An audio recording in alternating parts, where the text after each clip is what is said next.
The knock came exactly at midnight. Not a hesitant tap, not a neighbor's accidental bump against the door. It was deliberate. 3 firm knocks that echoed through the tiny apartment like a challenge to the silence Atlas Rowe had carefully built around himself.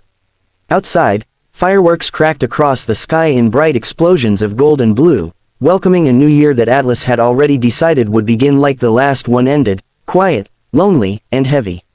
His 6-year-old son, Micah, was asleep on the couch, one small hand curled around a toy dinosaur, the flickering light from the television casting soft shadows over his peaceful face.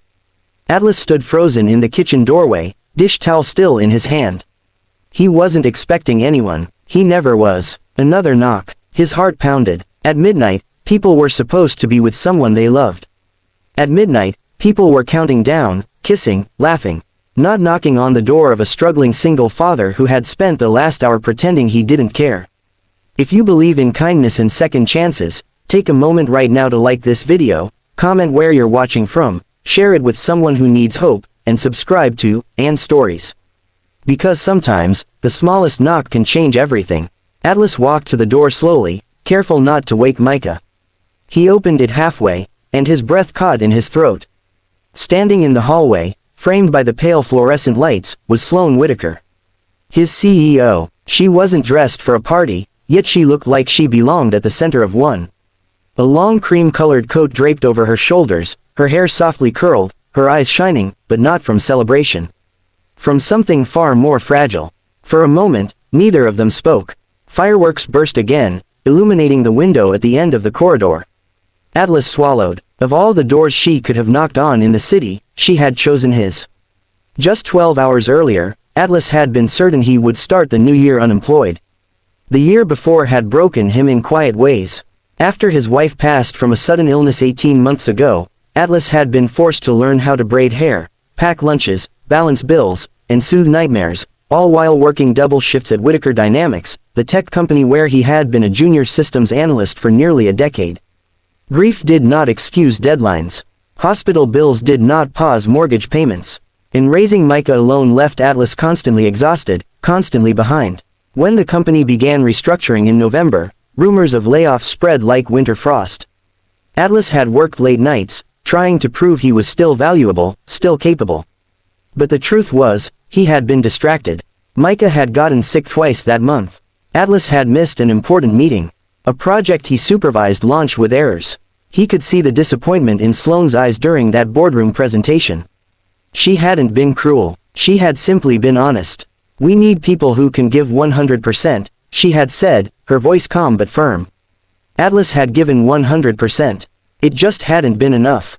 On New Year's Eve morning, he had been called into hour. His hands had trembled as he walked in.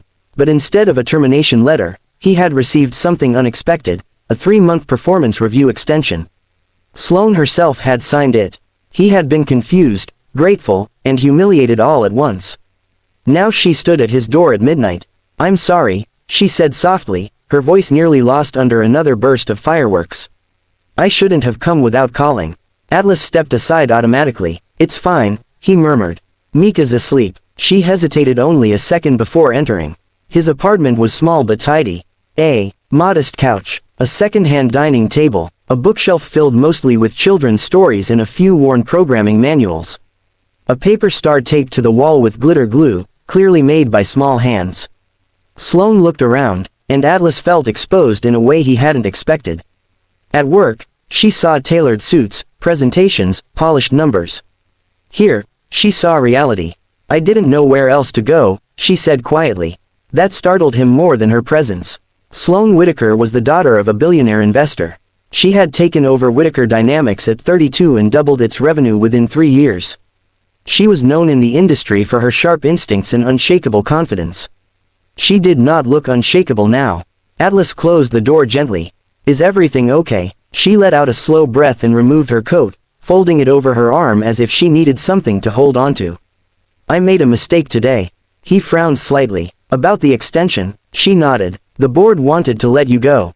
They said your performance metrics were slipping, that personal issues were interfering with productivity. They weren't wrong, but they weren't completely right either." Atlas felt his chest tighten. He had known. "I approved the extension because I believe in loyalty," she continued. But I didn't understand the full picture. Her gaze shifted toward the couch where Micah slept. Atlas followed her eyes. HR sent me your file tonight, she said. Medical leave requests, reduced hours you never officially logged, notes from your supervisor about you leaving early to attend school events. I didn't realize how much you've been carrying. He looked down at his hands. He hadn't wanted pity. He hadn't asked for special treatment. I don't want sympathy, he said quietly. I know, she replied. That's why you never told anyone. Outside, the cheers of distant neighbors filled the air as the clock ticked into the first minutes of the new year. Sloane stepped closer to the couch, her expression softening as she looked at Micah. How old is he? 6. He looks like you. Atlas allowed himself a faint smile. He has his mother's stubbornness. The room grew still. Sloane turned back to him. My father built an empire. But he missed every birthday. Every recital. Every important moment. He used to say success required sacrifice.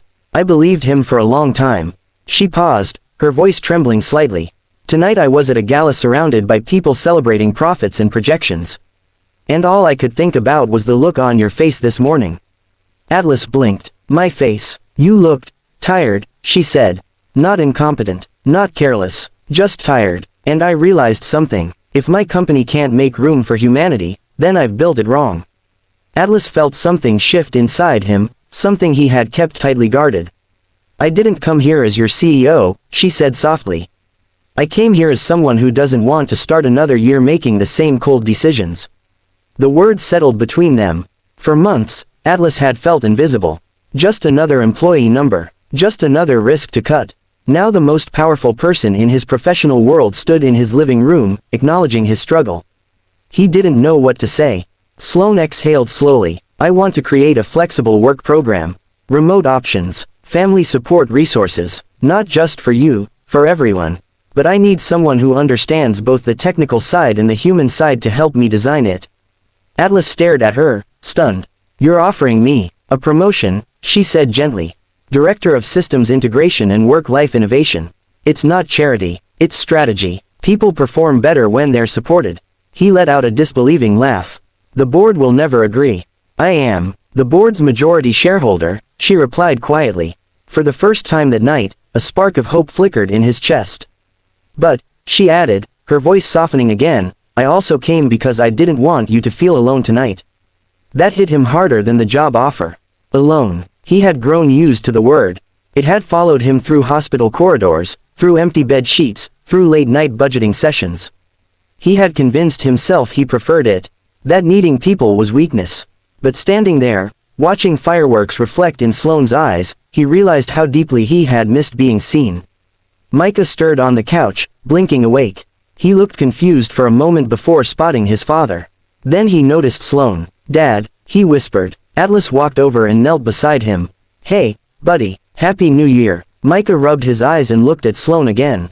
Is that your friend? Atlas hesitated. Sloane stepped forward with a gentle smile. Hi, Micah, I work with your dad. Micah studied her for a second, then smiled sleepily. You should stay. We have cupcakes. Atlas felt his throat tighten. Sloane laughed softly, the sound warm and real. Cupcakes sound perfect. They sat at the small dining table with leftover store-bought cupcakes and paper plates. It wasn't glamorous. There were no champagne glasses or glittering chandeliers. Just soft kitchen light, distant fireworks, and the quiet comfort of shared presence. For the first time in a long while, Atlas felt something unfamiliar blooming in his chest. Not desperation, not obligation, possibility. As the night softened into early morning, Sloane stood to leave. At the door, she paused. Thank you for letting me in, she said. Atlas nodded. Thank you for knocking. After she left, he closed the door gently and leaned against it, exhaling slowly. Micah tugged at his sleeve. Dad, yeah, are we going to be okay this year? Atlas looked down at his son, the reason he kept going even when everything felt impossible. He thought about the knock. About the courage it must have taken for her to come. About the courage it had taken for him to keep trying. He smiled softly. Yeah, buddy, I think we are. Weeks later, the new program launched. Employees who had been silently struggling found relief. Productivity improved. Morale shifted. The board praised Sloane's innovative leadership, unaware that it had started with a midnight knock on a modest apartment door. Atlas worked harder than ever, but not out of fear. Out of purpose. And sometimes, during long afternoons at the office, he would catch Sloane watching him with quiet gratitude, not for his work alone, but for reminding her what leadership truly meant. The new year had not begun with fireworks or champagne. It had begun with courage. And if this story touched your heart, if it reminded you that even the strongest people carry unseen burdens, please take a moment to like, comment, and share it. Your engagement helps stories like this reach others who might need hope tonight. Special request. Comment, new beginnings, if you believe one brave knock can change a life. Because sometimes, the single dad who thinks he'll start the year alone only needs someone brave enough to show up at his door, and brave enough to let them in.